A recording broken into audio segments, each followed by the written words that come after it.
ଜୟ ଜଗନ୍ନାଥ। ଧର୍ମ ପାଳନ। ମହାଭାରତ ଯୁଦ୍ଧ ଜାରି ଥିଲା। ଭୀଷ୍ମ ଏବଂ ଦ୍ରୋଣାଚାର୍ଯ୍ୟ ଭଳି ଧନୁର୍ଦ୍ଧର ପରଲୋକ ଗମନ କରିସାରିଥିଲେ। ଠିକ୍ ସେତିକିବେଳେ ଦୁର୍ଯ୍ୟୋଧନ ମହାଦାନୀ କର୍ଣ୍ଣକୁ ମୁଖ୍ୟ ସେନାପତି ରୂପେ ଦାୟିତ୍ୱ ଦେଲେ। କର୍ଣ୍ଣର ଯୁଦ୍ଧ କୌଶଳ ଆଗରେ ପାଣ୍ଡବ ସେନା ନତମସ୍ତକ ହୋଇଗଲେ। ସ୍ୱୟଂ ଅର୍ଜୁନ ମଧ୍ୟ ହତୋତ୍ସାହିତ ହୋଇ କ'ଣ କରିବେ ବୋଲି କିଛି ଭାବିପାରୁନଥିଲେ। କିନ୍ତୁ କର୍ଣ୍ଣର ଦୁର୍ଭାଗ୍ୟ ଅଥବା ଭଗବାନ ପରଶୁରାମଙ୍କର ଅଭିଶାପରୁ ହଠାତ୍ କର୍ଣ୍ଣଙ୍କର ରଥଚକ ମାଟି ତଳେ ଦବିଗଲା।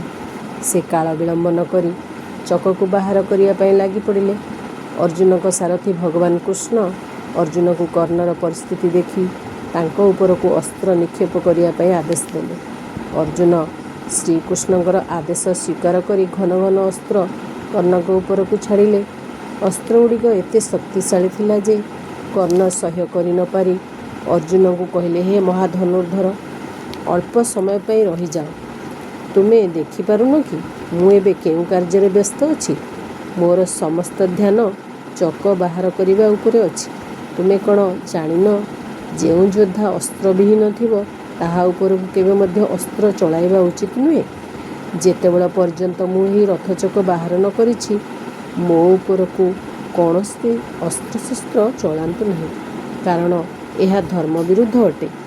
କର୍ଣ୍ଣ ଦ୍ୱାରା ଏହି ଉପଦେଶ କଥା ଭଗବାନ ଶ୍ରୀକୃଷ୍ଣଙ୍କୁ କଣ୍ଟା ଭଳି ବୋଧ ହେଲା। ସେ କର୍ଣ୍ଣକୁ କହିଲେ, ବଡ଼ ଆଶ୍ଚର୍ଯ୍ୟର କଥା, ଆଜି ତୁମକୁ ଧର୍ମ ଅଧର୍ମ କଥା ମନେ ପଡ଼ିଲା। ଯେତେବେଳେ କୌଣସି ବ୍ୟକ୍ତି ବିପତ୍ତିରେ ପଡ଼ିଥାଏ ସେତେବେଳେ ତା'ର କୁକର୍ମ କଥା ମନେ ପଡ଼େ ନାହିଁ, କିନ୍ତୁ ଅନ୍ୟକୁ ଉପଦେଶ ଦେବା ବିଚାର ଅବଶ୍ୟ ମନେ ପଡ଼ିଯାଏ। ହେ ମହାବୀର କର୍ଣ୍ଣ, ଯେତେବେଳେ ତୁମେ ଦୁର୍ଯ୍ୟୋଧନ ସହ ମିଶି ପାଣ୍ଡବଙ୍କ ପାଇଁ ଜଉଗୃହ ନିର୍ମାଣ କରିଥିଲ, ଭୀମଙ୍କୁ ମାରିବା ପାଇଁ ବିଷ ଦେଇଥିଲ, 13 ବର୍ଷ ବନବାସ କରିବା ପରେ ମଧ୍ୟ ସେମାନଙ୍କୁ ତାଙ୍କ ରାଜ୍ୟ ଦେଲ ନାହିଁ, ଦ୍ରୌପଦୀଙ୍କ ବସ୍ତ୍ରହରଣ ଦୁଃଶାସନ ଦ୍ୱାରା କରାଇଲ, ଅସ୍ତ୍ରବିହୀନ ଅଭିମନ୍ୟୁଙ୍କୁ ଷଡ଼ଯନ୍ତ୍ର କରି ମାରିଲ, ସେତେବେଳେ ତୁମର ଧର୍ମଜ୍ଞାନ କୁଆଡ଼େ ଯାଇଥିଲା? କ'ଣ ଧର୍ମ ପାଳନ କଥା ଭୁଲି ଯାଇଥିଲ? ଶ୍ରୀକୃଷ୍ଣଙ୍କର ଏହି ପ୍ରଶ୍ନବାଣରେ ସତେ ଯେପରି କର୍ଣ୍ଣ ଧରାଶାୟୀ ହୋଇଗଲେ। କର୍ଣ୍ଣଙ୍କ ମୁଖ ନିରୁତ୍ତର ହୋଇଗଲା ଓ ନିଜର ଭୁଲ ବୁଝିପାରୁଥିଲେ, କିନ୍ତୁ ସମୟ ଅତିକ୍ରାନ୍ତ ହୋଇସାରିଥିଲା। ଜୟ ଜଗନ୍ନାଥ।